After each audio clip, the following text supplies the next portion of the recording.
dire que, parce qu'il y a pas mal de groupes qui étaient cloués au pilori par rapport à des trucs qu'ils ont dit. Et en général, ils prennent la liberté d'expression.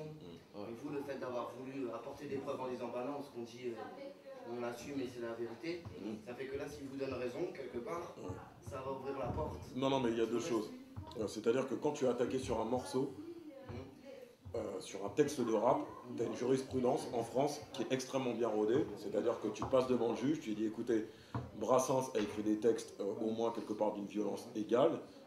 Renaud, Brel, tout ce qui constitue finalement le patrimoine artistique français a toujours eu des, comment dirais-je, il y a toujours eu une approche assez vindicative par rapport aux institutions, par rapport à la police, entre autres. Donc ça, c'est pour ça que tous les groupes ont été relaxés. Nous, c'est sur la base d'un article. Donc c'est soumis au droit de la presse. Hein. Donc le droit de la presse, c'est quelque chose qui est encadré de façon beaucoup plus stricte. Et ça ne relève pas, par exemple, on n'a jamais été attaqué sur un morceau là. Là, on est attaqué sur un article. Un article constitué. Donc forcément, on est plus dans le champ de l'opinion politique que de la représentation symbolique d'un morceau ou d'un texte de rap.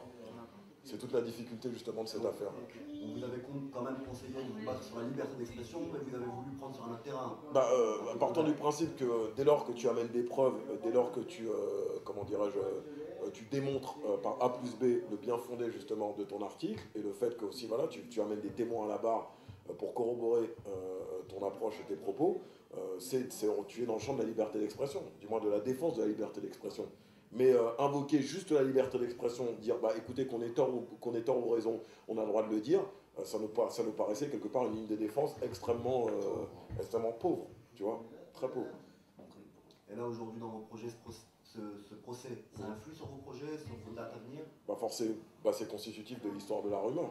Aujourd'hui, on ne peut pas dissocier l'histoire de la rumeur de ce procès. Il y a d'ailleurs des gens qui ne connaissent qu'à travers ce procès et qui connaissent peu notre musique. Donc finalement, ça aurait eu l'effet inverse. Ceux qui auraient souhaité que ces propos, ces paroles, ce texte ne trouvent pas l'écho suffisant, et force est de reconnaître qu'aujourd'hui, ça a produit complètement l'effet inverse, quoi, tu vois. Donc c'est au même titre que nos morceaux, au même titre que notre démarche, au même titre que notre opposition par rapport à un certain format du rap, par rapport à une idée quelque part que nous on entend du hip-hop, il y a aussi, comment dirais-je, le regard qu'on porte vis-à-vis de cette institution, notamment la police, et les retours qui vont avec, quoi. Et puis cette histoire, le milieu hip-hop peut-être a beaucoup plus posé les yeux sur vous. Après, moi, le milieu hip-hop, je m'en branle, quoi, personnellement.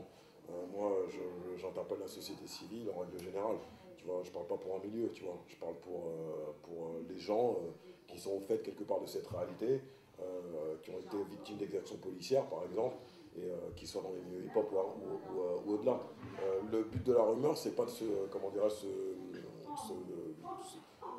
réduire quelque part son champ d'influence, mais au contraire Faut élargir, faut pas se élargir. Exactement.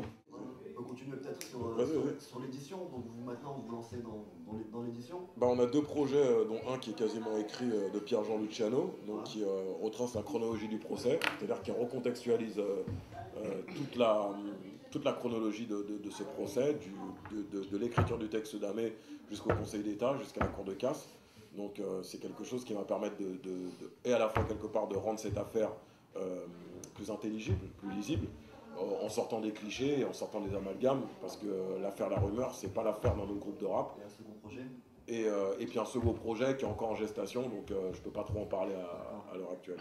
Mais ce sera certainement un truc qui évoluera entre, comment dirais-je, les ponts historiques qui ont existé, entre les Black Panthers et l'Algérie. D'accord. Donc les Black Panthers, l'Algérie, peut-être aussi France Fanon, l'Algérie, puisqu'on sait que vous êtes aussi beaucoup inspiré par France Fanon. Bien sûr, on le revendique, au même titre qu'on est inspiré par toutes les guerres d'indépendance, par tous les pères fondateurs des guerres d'indépendance, par tous ceux qui ont soif justement de souveraineté, de liberté, et contre l'oppression des États et la mainmise des États occidentaux sur leurs richesses, sur leur devenir, sur ce qu'ils sont, quoi, tu vois, sur ce qui constitue finalement toute leur dignité. Voilà. Et vous avez beaucoup été inspiré par ça, par de l'écrit peut-être, par des auteurs? On a été inspiré par tout. C'est-à-dire que, comment dirais-je, aujourd'hui, pour produire un discours politique, pas au sens politicien du terme. Hein. À titre personnel, moi et Philippe, on ne vote pas. On n'a jamais voté de notre vie. Donc on ne fait pas de la politique partisane, on ne fait pas de la politique électorale. On fait de la politique au sens plébéien du terme, c'est-à-dire au sens, quelque part, de la politique qui est ancrée à des préoccupations, qui est ancrée dans des préoccupations populaires. Voilà. Dans la vie de la cité. Exactement, dans la vie de la cité. Donc si tu veux, comment dirais-je, on n'est pas... donc pour ça, il faut évidemment élargir son champ de référence, il faut s'opposer, se mettre à disposition un certain nombre de, comment dirais-je, d'armes, au sens figuré du terme, pour pouvoir obtenir un certain nombre de clés de compréhension, pour décrypter l'information, pour décrypter, pour connaître les problèmes liés à la géopolitique, pour argumenter tout simplement. On n'est pas encore complètement construit sur ce terrain-là, mais en tout cas on fait l'effort. Donc là aujourd'hui, vous mettez le site en ligne, il y a des choses sur le site? Alors, très important, donc prochainement, le clip Tellement à faire arrivera sur le site. Donc c'est dans le cadre purement promotionnel. Puis comme je te disais tout à l'heure, le clip de Afrobet est dangereux. Donc notre site un peu c'est plus que finalement tous les autres outils numériques, c'est la plateforme AID et quelque part entre guillemets événementiel autour de la rumeur. Pour ceux qui vont sur le site aussi, il y a une rubrique qu'on a consacrée à un politologue, historien et homme politique togolais assassiné par le pouvoir en place, Atsutse Kokuvi Akbobli.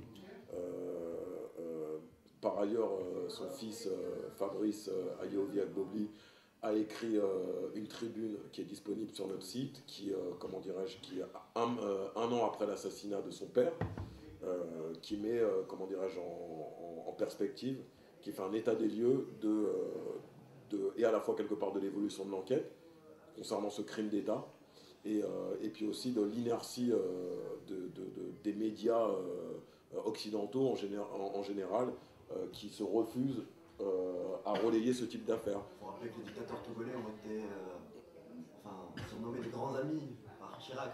C'est les grands amis de la France, c'est ce qu'on appelle communément la France-Afrique.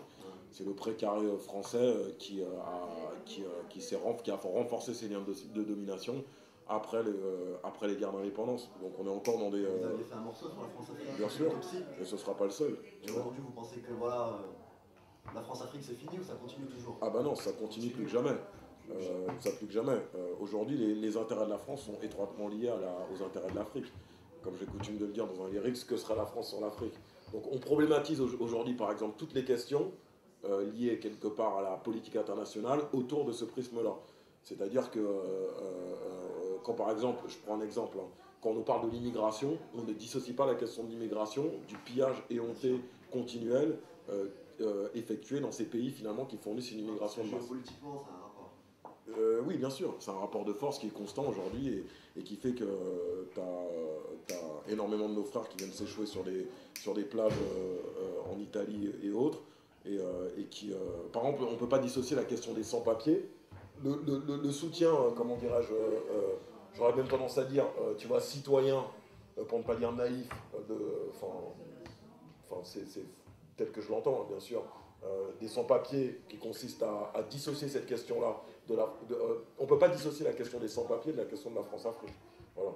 Si aujourd'hui l'Afrique était souveraine, indépendante, culturellement, socialement, politiquement, et pourrait finalement jouir de son économie, de son sol, comme n'importe quel pays occidentaux, il n'y aura pas d'immigration, c'est logique. Et donc moi, dès lors que quelque part on ne pose pas le débat en ces termes, c'est un débat qui ne m'intéresse pas. C'est un débat qui est tronqué d'avance.